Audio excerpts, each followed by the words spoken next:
अपराध के वक्त रास्ते पर चल रहे हैं और अचानक कोई आदमी सामने आए। उसकी आंखें खुली हुई हैं, लेकिन वो न बात कर रहा है न समझ रहा है, सिर्फ आपको घूर रहा है। अब सोचो, वो आदमी असल में मर चुका था, लेकिन अब जिंदा है एक ज़ॉम्बी बनकर। आप सोच रहे होंगे ये सिर्फ फिल्मों की कहानी है। दोस्तों, अगर आपने अभी तक चैनल को सब्सक्राइब नहीं किया तो प्लीज सब्सक्राइब कर लें। लेकिन क्या आपको पता है, दुनिया के कुछ हिस्सों में ऐसे लोग वाकई देखे गए हैं जो मरने के बाद जिंदा हुए। आज दिमागनामा में हम खोलने जा रहे हैं ज़ॉम्बी के इस राज का असल सच, जादू, जहर और साइंस के बीच छुपा वो सच जो आपका दिमाग हिला देगा। ज़ॉम्बी लफ्ज सबसे पहली दफा हैटी नाम के एक छोटे से आइलैंड से आया था। वहाँ के लोग वुडो नाम के जादू पर यकीन रखते थे। उनका मानना था कि कुछ जादूगर, जिन्हें बुक्कर कहा जाता था, इंसान को मारकर उसकी रूह काबू में कर लेते हैं और उसका जिस्म जिंदा करके अपनी मर्जी से चलाते हैं। वहाँ के लोग कहते हैं उन्होंने अपनी आंखों से ऐसे लोग देखे हैं जो मरने के बाद भी खेतों में काम कर रहे थे,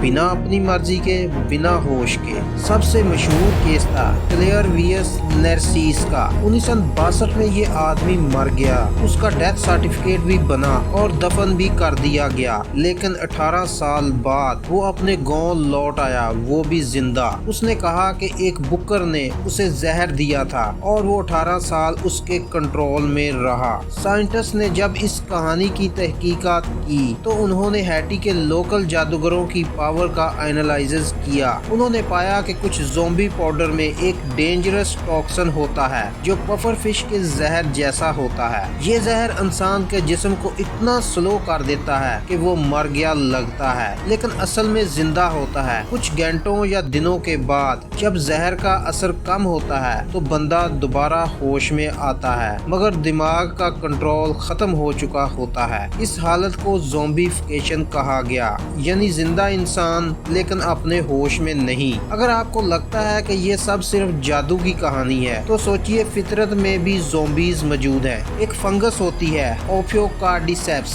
जो इंसेक्ट के दिमाग को हाईजैक कर लेती है। जब ये फंगस किसी इंसेक्ट के जिस्म में घुस जाती है वो उसके नर्व्स को कंट्रोल कर लेती है। फिर वो इंसेक्ट अपनी मर्जी से नहीं बल्कि फंगस के कहने पर चलने लगता है। ये फंगस इंसेक्ट को मार के उसके जिस्म से निकलती है और अपना इन्फेक्शन दूसरे इंसेक्ट्स तक फैला देती है। नेचर का असली ज़ॉम्बी वायरस जो रियलिटी में मौजूद है। 2022 में साइंटिस्ट ने साइबेरिया की बर्फ के नीचे से एक वायरस निकाला जो 48,500 साल पुराना था। उन्होंने इसे ज़ॉम्बी वायरस कहा क्योंकि इतने सालों तक बर्फ में जमने के बाद भी ये अभी जिंदा था। ये वायरस अभी भी लैब के कंट्रोल में है, लेकिन साइंटिस्ट कहते हैं अगर ये इन्वायरमेंट में फैल गया दुनिया एक नई पैंडेमिक जैसी तबाही देख सकती है। इसलिए ये सोचना गलत नहीं होगा कि ज़ॉम्बी कंसेप्ट सिर्फ फिल्मों का आइडिया नहीं बल्कि एक साइंटिफिक वार्निंग भी हो सकती है। तो क्या ज़ॉम्बी असल में एग्जिस्ट करते हैं? सीधा जवाब है पूरी तरह नहीं, लेकिन नेचर, साइंस, इंसानी ज़हन सब में ज़ॉम्बी जैसे एलिमेंट्स मौजूद हैं। इंसान मरकर दोबारा जिंदा नहीं होते, लेकिन कुछ जहर, वायरस और ब्रेन कंट्रोल जैसे एक्सपेरिमेंट्स ये सोचने पर मजबूर कर देते हैं कि अगर कभी ऐसा सच में हो गया तो